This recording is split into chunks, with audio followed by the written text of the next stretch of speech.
공산국가, 집도 주고 밥도 주는데 왜 가난할까?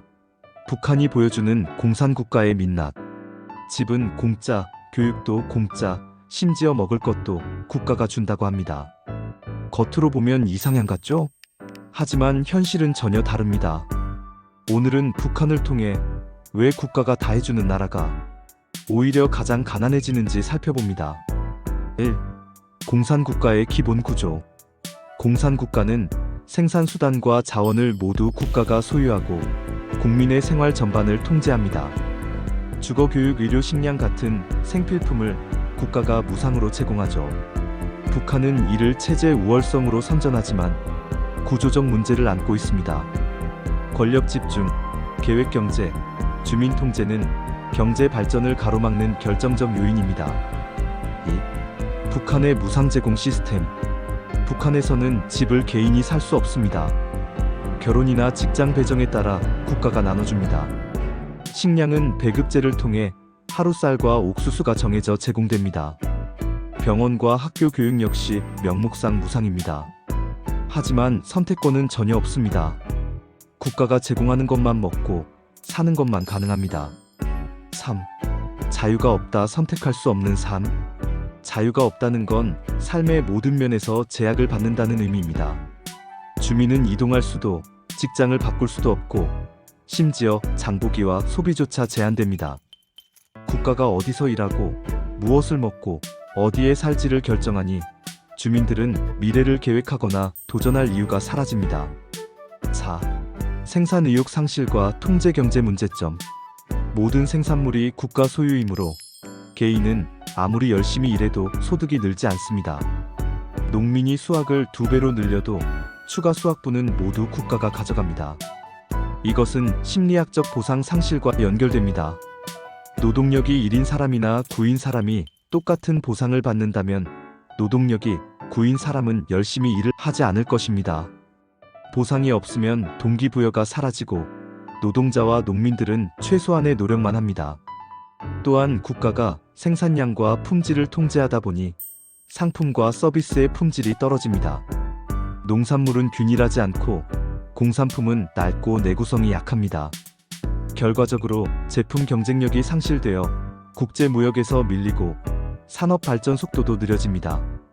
즉, 통제 경제는 단순히 생산량 감소뿐 아니라 품질 저하, 경쟁력 상실, 경제 정체라는 악순환을 만들어냅니다. 5. 가격 기능 붕괴. 자유시장에서는 가격이 수요와 공급에 따라 결정되어 생산과 소비를 조절합니다. 하지만 북한은 가격을 국가가 통제합니다. 쌀이 부족해도 가격은 그대로이니 더 생산하려는 유인이 사라집니다. 배급이 부족하면 주민들은 장마당과 암시장에 의존합니다.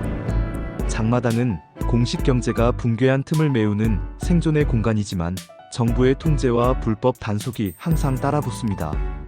물건 가격은 천정부지로 오르고 주민들은 필수품을 구하기 위해 가족과 이웃 사이에서 끊임없는 거래를 이어갑니다. 이런 환경에서는 개인의 창의적 노력도 제한되며 오직 생존을 위한 기술만 발달하게 됩니다. 6. 자원 배분 왜곡. 자원은 정치적으로 배분됩니다. 군사, 권력층, 체제 선전에 우선 배정되고 일반 주민은 최소한만 받습니다.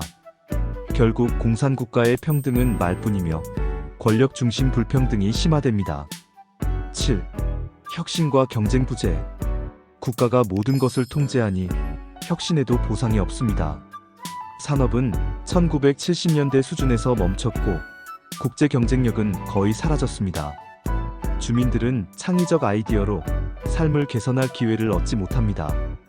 8. 배급제 붕괴의 현실. 1990년대 소련 붕괴로 무역이 끊기자 북한의 배급제는 사실상 붕괴했습니다. 국가는 더 이상 주민들에게 밥과 집을 제공하지 못했고 수많은 주민이 굶주림에 시달렸습니다. 9. 남북한 GDP 비교. 2023년 기준 남한 1인당 GDP는 약 34,000달러, 북한은 약 1,000달러, 34배 차이가 납니다. 이 격차는 단순한 돈의 차이가 아니라 자유와 선택, 경쟁과 혁신이 얼마나 중요한지를 보여주는 명백한 증거입니다. 체제 차이가 불을 가른 가장 큰 원인입니다. 남한은 자유와 경쟁, 시장 경제가 성장의 원동력이고 북한은 국가 통제와 계획 경제가 발목을 잡았습니다. 10. 시장 경제의 우월성. 시장 경제는 자유와 경쟁을 기반으로 합니다. 누구나 창업할 수 있고 소비자는 선택할 수 있으며 가격은 수요와 공급에 따라 결정됩니다. 경쟁은 혁신을 촉진하고 생산성을 높이며 사회 전체의 부를 증가시킵니다. 남한이 전쟁 직후 빈곤에서 벗어나 세계 10위권 경제로 성장한 이유가 바로 여기에 있습니다. 11. 공산당원만 누리는 특권. 북한에서는 모두 평등하다고 하지만 당 간부와 권력층만 특별한 혜택을 누립니다. 평양 중심부의 고급 아파트, 수입 자동차, 고급 식료품, 특수병원 등은 일반 주민이 접근할 수 없습니다.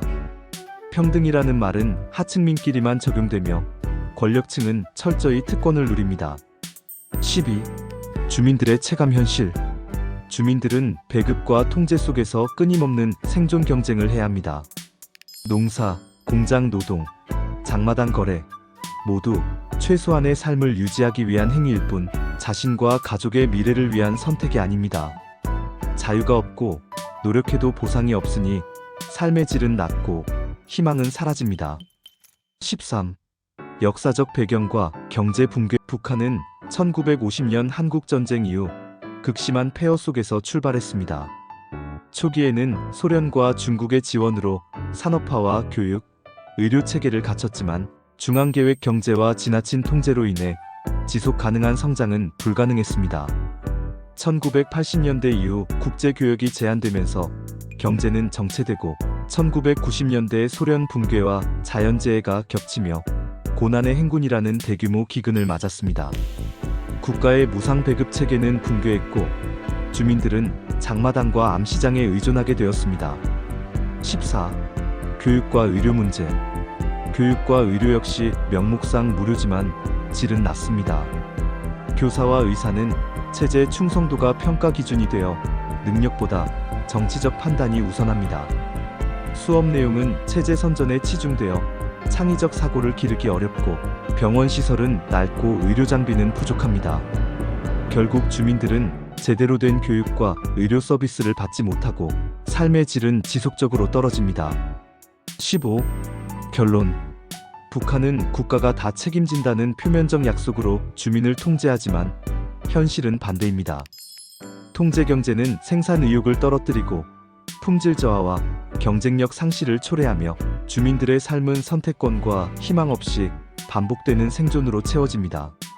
북한의 사례는 국가가 다 해주는 사회가 왜 지속 불가능한지, 그리고 자유와 시장 경제가 개인과 사회에 얼마나 중요한지를 보여주는 생생한 교훈입니다. 구독, 좋아요로 흥미있는 역사를 만나세요. 역사의 숨은 이야기를 전하는 역사 파일이었습니다.